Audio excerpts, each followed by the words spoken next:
திரு சாய்ரமணி, அடிப்படையில் விஜயகாந்த் அவர்களுக்கான செல்வாக்கு, மக்கள் செல்வாக்கு அவர் இருந்தபோது கூட அந்த அளவுக்கு தெரிஞ்சுதான்னு தெரில. இந்த 2 நாட்களில் மக்கள் அவர் மீது எவ்வளோ பற்று வச்சுருக்காங்க அப்படின்றத நமக்கு வெட்ட வெளிச்சமாக தெரிஞ்சிருக்குது.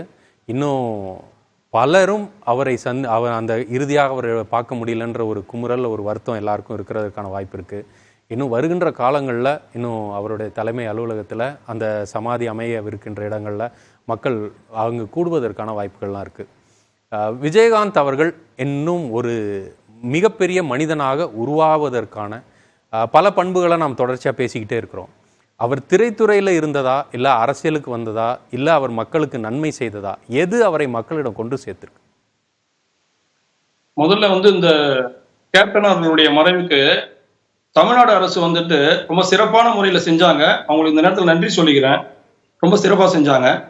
இன்னொரு விஷயம் கேப்டன் அவர்கள் அரசியலுக்கு வந்ததுக்கு அப்புறம் தான் இந்த அளவுக்கு ஒரு புகழ் பெற்றாருனாக்கா அது ஒத்துக்க முடியல. அவர் நடிகராக இருக்கும் பொழுது அவர் யாரை ஃபாலோ பண்ணி வந்தாருன்ற ஒரு விஷயம் இருக்கு. அவர் வந்ததே சினிமாவை நடிக்கணும்னு சொல்லிட்டு சென்னைக்கு வந்ததுக்கு அப்புறம், அவர் நடிகர் ஆனதுக்கு அப்புறம் முழுக்க முழுக்க அவர் எம்ஜிஆருடைய ரசிகனா தான் அவர் இருந்திருக்காரு. அவர் எம்ஜிஆர் ரசிகனா இருந்ததுனால எம்ஜிஆர் எம்ஜிஆர் அவர்கள் என்னென்னலாம் பண்ணாங்களோ அதையெல்லாம் அவர் ஃபாலோ பண்ணியிருக்காரு. அவர் ஃபாலோ பண்ண ஒரு விஷயம் தான் ராமாவரம் தோட்டத்துல எம்ஜிஆர் சார் வீட்டுக்கு எப்ப போனாலும், யார் போனாலும் எப்பவுமே அடுப்பு எரிஞ்சிட்டு இருக்கோம், எல்லாருக்குமே சாப்பாடு அங்க கண்டிப்பா உண்டு அப்படின்ற ஒரு நல்ல குணங்கள் எல்லாம் சொல்லுவாங்க. அதே மாதிரி ராஜாபாத்திர தெருவுக்கு பாண்டிபசார் போனோம்னாக்கா அங்க இவரோட கம்பெனில இதே மாதிரி சாப்பாடு போடுவாங்க அப்படின்றதுலாம் இருக்குது. இது ஒரு நாளா வரல. இது பல வருஷமா இது உருவாகிட்டு வந்ததுனால இன்னைக்கு ஏதோ இடத்துல அவரோட எண்ணங்கள் எல்லாமே படங்கள் நடிக்கும் போது கூட பாத்தீங்கன்னாக்கா இது ரொம்ப உன்னிப்பா கவனிச்சாதான் தெரியாது. படங்கள் நடிக்கும் போது கூட எம்ஜிஆர் அவர்கள் எந்த மாதிரி கதைகள் தேர்ந்தெடுத்து மக்களுக்கு உதவுறது, நல்லது பண்றது, இது போல அவர் செஞ்சுட்டு வந்தாரோ அந்த மாதிரி படங்களா பார்த்துட்டு இவர் பண்ண ஆரம்பிச்சாரு. ஆக்ஷன் படமா இருந்தாலும் அதுல ஒரு கருத்து இருக்கும். அதுல மக்களுக்கு உதவி பண்ற விஷயம் இருக்கும். உதாரணத்துக்கு சொல்லணும்னா, உதவினா படத்துல நடிக்கும் போது கேரக்டரா உதவி பண்றது இல்ல. இப்போ ஒரு சின்ன கவுண்டர் படத்துல சுகன்யாவுக்கு இலைக்கடியில தாலி வச்சிருப்பாரு. அந்த இலைக்கடியில தாலி வச்சிருக்காருனாக்கா அந்த தாலின்றது அவங்களுக்கு கொடுக்கணும், அவங்களுக்கு ஒரு வாழ்க்கை கொடுக்கணும்னு நினைப்பாரு. சினிமா துறையிலே ஒரு சம்பவம் ஒண்ணு நடந்தது.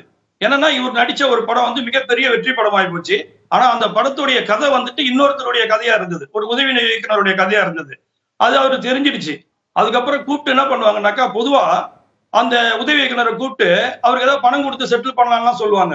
ஆனா அப்ப என்ன பண்றாரு அவரு கேப்டன், என்ன பண்றாருனாக்கா, அந்த உதவி இயக்குனருக்கு பணம் கொடுக்கறது இல்ல பிரச்சனை, அவனுடைய கதை பறி போயிடுச்சுன்றான், அவனுக்கு ஒரு வாழ்க்கை கொடுக்கணும்னாக்கா அவனுக்கு ஒரு டேட் நான் கொடுக்குறேன், எனக்கு ஒரு கதை சொல்லு, நான் ஒரு படம் பண்றேன் அப்படின்னு சொல்லிட்டு அந்த இடத்துல கூட பாத்தீங்கன்னாக்கா ஏதோ வந்தோம் அப்படின்னு சொல்லிட்டு இல்லாம ஒரு சொல்யூஷன் சொல்றாரு. உடனே அந்த இயக்குனருக்கு ஒரு படம் கிடைக்குது. இது போல படிப்படியா ஒவ்வொரு இடத்துலயும் பாத்தீங்கன்னாக்கா உதவணுன்ற ஒரு எண்ணம் அவருக்கு இருக்கு. சாதாரணமா அவரு பேச மாட்டார் யாருக்கிட்டையும். இப்போ ஒரு ஷூட்டிங் ஸ்பாட்ல நடக்கும்போது கூட கிட்டத்தட்ட ஸ்டண்ட் நடிகர்லாம் இருக்காங்கல்ல, அவங்க எல்லார்கிட்டையும் ரொம்ப பரிட்சயமா இருப்பார். எல்லாரும் பேரும் சொல்லி கூப்பிடுவார். ஏதோ ஒரு நாள் ஷூட்டிங்ல முடிஞ்சிடுச்சு அதுக்கு பேரை மறந்துட்டோம் அப்படின்றலாம் இருக்காது. எல்லா பேரையும் சொல்லி அவங்களை கூப்பிடுவார். அவங்க கிட்ட ரொம்ப சகஜமா பழகுவார். அந்த அளவுக்கு அவங்களோடலாம் ஐக்கியமா இருக்கிறது தான். இப்போ ஒரு உதவி இயக்குனர்கள் இருக்காங்கன்னாக்கா அந்த உதவி இயக்குனர்கள் இப்போ டைரக்டர், ப்ரொடியூசர் அந்த ரேஞ்சு பார்த்து பழகிறது இல்லை. இவரை பொறுத்தவரையிலையும் ஒரு லாஸ்ட் அசிஸ்டன்ட் டைரக்டரா இருந்தா கூட சரிங்க, அவரோட ரொம்ப சகஜமா தோல் மேல கையை போட்டுக்கிட்டு ரொம்ப ஃப்ரெண்ட்லியா பேசுவாரு. சாப்பிட போகும்போது எல்லாரும் கூப்பிட்டு உட்கார வைக்கிறது, அவர் என்ன சாப்பிட்றாரோ அது எல்லாருக்கும் ஷேர் பண்ணி கொடுக்கறது, சில நேரத்தில் அவரே பரிமாறலாம் செய்வாரு. இப்படி நாள் பட அவருடைய எண்ணங்கள், அவருடைய மதிப்புகள் இருந்துகிட்டே இருக்குது. படம் பார்க்கிற ரசிகர்களுக்கு அவருடைய படங்கள் எல்லாமே பிடிக்கிற மாதிரியும் இருக்கு. அதே சமயம் அவங்களோட ஹார்ட் டச் பண்ற அளவுக்கு சில விஷயங்கள் அவர் பண்ணிட்டே வர்றாரு. இதெல்லாம் பண்ணும்போதுதான் இன்னைக்கு இந்த அளவுக்கு இந்த மக்கள் வந்திருக்காங்க இல்லையா. இன்னும் ஒரு 2 நாள் நீங்க தீவுதடல வச்சு பாருங்க, அந்த 2 நாளுக்கும் இன்னும் கூட்டம் வந்துட்டே இருப்பாங்க. தமிழ்நாட்டுல மற்ற மாவட்டத்துல தீவுத்திடல்ன்றதே ஒரு மிகப்பெரிய இடம். அந்த இடமும் கூட்டத்தால் நிறைந்து வழியக்கூடிய ஒரு நிலைமை தான் நேற்று இரவு விடிய மக்கள் தொடர்ச்சியாக இருந்ததையும் பார்க்க முடிஞ்சது. மிகப்பெரிய மக்கள் திரள், பெருவெள்ளமாக தான் மக்கள் அங்கே வந்திருந்தாங்க. அந்த உணர்வுகள் தான் நம்மளால் நேரடியாக அங்கே போகும்போது, களத்துக்கு போகும்போது அந்த உணர்வுகள் நம்மளால் நிச்சயமாக உணர முடிஞ்சுது. எல்லாரும் வந்திருந்தவங்க எல்லாரும் பார்க்கலாம், ஏதோ வேடிக்கை பார்க்கலாம், கூட்டமாக இருக்குது அதனால் இங்கே கூட்டத்தில் என்ன நடக்குதுன்னு பார்க்கலான்னு இல்லாமல் உணர்வு பூர்வமாக அவர்கள் உணர்வுகளை வெளிப்படுத்தினது அது வந்து நிச்சயமாக நம்மால் கண்கூடாக பார்க்க முடிஞ்சது. சாய்ரமணி, நீங்கள் இடைவெளிக்கு முன்னதாக நீங்கள் அந்த கூட்டணியில் ஒருவேளை தொடர்ந்து இருந்தால் அவர் இன்னும் உடல் நலம் நல்லா இருந்திருக்கும்னு நீங்கள் சொன்னீங்க. அரவிந்த்ராஜ் அவர்கள் வந்து அவர் உடல்நல குறைவும் கட்சியினுடைய சரிவும் அதுவும் ஒரே மாதிரியான சூழ்நிலை, அவர் உடல்நல குறைவுனால கட்சியின் சரிவு அப்படின்றத சொன்னார். அதாவது அவரு 41 எம்எல்ஏ வந்திருந்தாங்க அவருக்கு, ஏடிஎம்கேவோட அலைன்ஸ் வச்சுட்டு. 29 41 தொகுதி கொடுத்தாங்க, 29 எம்எல்ஏ வந்திருந்தாங்க. ஒரு நல்ல ஒரு சாலிடான எதிர்கட்சி தலைவராக அங்க உட்கார்ந்து இருந்தாரு. அவர் அங்க உட்கார்ந்துட்டு கொஞ்ச நாள் அவர் அந்த பொசிஷன்ல அவர் இருந்திருந்தாருனாக்கா அவருக்கு உடல்நல கூட இந்த அளவுக்கு பாதிச்சிருக்காது. அவர் யாரெல்லாம் தேர்ந்தெடுத்து, நம்ம இவர் சொன்னாரு அரவிந்த்ராஜ் சார் சொன்ன மாதிரி, எம்எல்ஏக்கள் தேர்ந்தெடுத்ததுலாம் கூட தெரிஞ்ச முகம்ட்டு இல்லாம எல்லாம் புதுமுகங்களாவே நிறைய பேர் வந்து அவர் அரசியலுக்கு கொண்டு வந்தார். ஆனா அவர் அரசியலுக்கு கொண்டு வந்தவங்கள கொஞ்ச நாள்ல பார்த்தோம்னா கட்சி விட்டு எல்லாம் வெளியில போனாங்க. கட்சி விட்டுட்டு வெளியில போயிட்டு மனசளவுல கூட வந்து அவர் ஒரு பாதிப்பை ஏற்படுத்துச்சு.